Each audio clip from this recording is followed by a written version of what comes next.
વડોદરા શહેરના પૂર્વ વિસ્તારમાં આવેલી રઘુકુળ વિદ્યાલયમાં ધોરણ 10માં અભ્યાસ કરતા એક વિદ્યાર્થીને બીજા વિદ્યાર્થી દ્વારા કડું મારવામાં આવતા તેને માથાના ભાગે ગંભીર ઈજા પહોંચી હતી. જોકે અંતે મારનાર વિદ્યાર્થીએ ભૂલ સ્વીકારી હવેથી આવી ભૂલ ક્યારેય પણ નહીં થાય તેવું માફીપત્ર લખી આપતા મામલો થાળે પડ્યો હતો. અમદાવાદમાં બનેલી ઘટના બાદ રાજ્યભરની શાળાઓમાં જિલ્લા શિક્ષણ અધિકારી દ્વારા તકેદારી રાખવા માટે સૂચનાઓ અને જરૂરી આદેશ આપવામાં આવ્યા છે. જોકે તેમ છતાં પણ કેટલીક શાળાઓમાં વિદ્યાર્થીઓ વચ્ચે મારામારીની ઘટનાઓ સામે આવી રહી છે. તેવામાં આજરોજ વડોદરા શહેરના આજવા રોડ ઉપર આવેલી રઘુકુળ વિદ્યાલયમાં ધોરણ 10માં અભ્યાસ કરતા વિદ્યાર્થી સ્નેહ પરમારને બીજા વિદ્યાર્થી નૈતિક માછીએ સ્કૂલમાં મોબાઈલ લઈને આવ્યો હોવાની જાણ સ્કૂલના મેડમને કરતા તેની અદાવત રાખીને સ્કૂલ બહાર નીકળતા તે વિદ્યાર્થીઓ પર કડા વડે હુમલો કરી માથાના ભાગે ઈજા પહોંચાડતા વિવાદ થયો હતો. જોકે સ્કૂલ પ્રશાસન દ્વારા તાત્કાલિક બંને વિદ્યાર્થીઓના વાલીઓને બોલાવી મારનાર વિદ્યાર્થી પાસે માફીપત્ર લખાવી સમાધાન કરવામાં આવ્યું હતું. જોકે વિદ્યાર્થીને માથાના ભાગે ગંભીર ઈજા થતાં તેને હોસ્પિટલમાં સારવાર લેવાની ફરજ પડી હતી.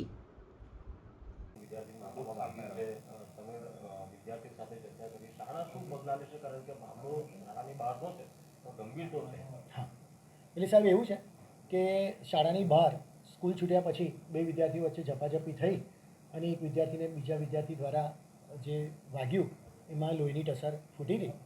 તો એના માટે હું એટલું જ કહીશ કે અમે બંને વિદ્યાર્થીને બોલાવ્યા, એમના પેરેન્ટ્સને બોલાવ્યા, એમની સાથે અડધો પોણો કલાક બેસી અને એમનું કાઉન્સિલિંગ પણ કર્યું. બંને પેરેન્ટ્સે એવું કીધું કે હા, જે વિદ્યાર્થી દ્વારા વાગ્યું છે તેણે પણ પોતાની માફી કબૂલી અને એણે પોતે માફીપત્ર પણ લખી આપ્યું છે કે હા, મારા દ્વારા ભૂલ થઈ છે અને હું ફરીથી આવું ક્યારેય નહીં કરું. એણે એવું પણ લખ્યું છે કે શાળાએ પોતે કડું પહેરીને આવવાની ના પાડી હોવા છતાં પણ હું ગઈકાલે પ્રસંગમાં ગયો હતો અને એ સંદર્ભમાં મારથી ભૂલથી સવારે કડું પહેરીને સ્કૂલમાં હાજરી અપાઈ ગઈ હતી અને મારી આ વિદ્યાર્થી સાથે ઝપાઝપી થતાં મારાથી એને વાગી ગયું છે અને હવે ફરીવાર હું ક્યારેય આવું નહીં કરું. એ બંને પેરેન્ટ્સ સાથે બેસી એ મામલો સુલઝાવી અને પછી જ હું અહીંયા મારી ઓફિસમાં બેઠો છું. એટલે અમે ખૂબ આના માટે વિચારશીલ પણ છે અને આવા મામલાને રોકવા માટે પૂરેપૂરો અમારા તરફથી પ્રયત્ન પણ કરતા હોઈએ છીએ. જય શ્રી રામ સાહેબ. મેરા ગુરુ સ્કૂલમાં ભણું છું. મેરા ગુરુ સ્કૂલમાં ભણું છું 10મા ધોરણમાં. એક છોકરો મોબાઈલ લાવેલો તે મેં મેડમને કીધું.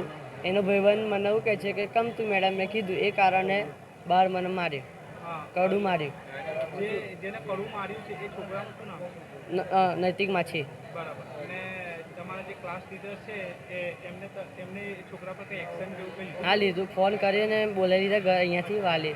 આ તમને જે કડું બહુ વધારે વાગ્યું છે? હા, ઘા વાગ અંદર ઘૂસી ગયું છે. તમને દવાખાને લઈ ગયા કે નહીં લઈ? ભાઈબંધો લઈ ગયા હતા. ભાઈબંધો લઈ ગયેલા. સ્કૂલમાંથી કોઈ લઈ ગયું? દોસ્તો લઈ ગયા. ઓકે. હા, સ્કૂલમાંથી કોઈ દવાખાને તમને લઈ ગયા? ના, નહીં લઈ ગયા. તો શું કહેશો હવે તમે આ બાબતે? પોલીસ ફરિયાદ કરશો? હા કરવાનું છે. અને હવે આ જે મોબાઈલ જે લાવે છે ગુનો કહેવાય ને? હા ગુનો કહેવાય, ગુનો કહેવાય. શું નામ છે તમારું? સ્નેહ પરમાર. સ્નેહ પરમાર.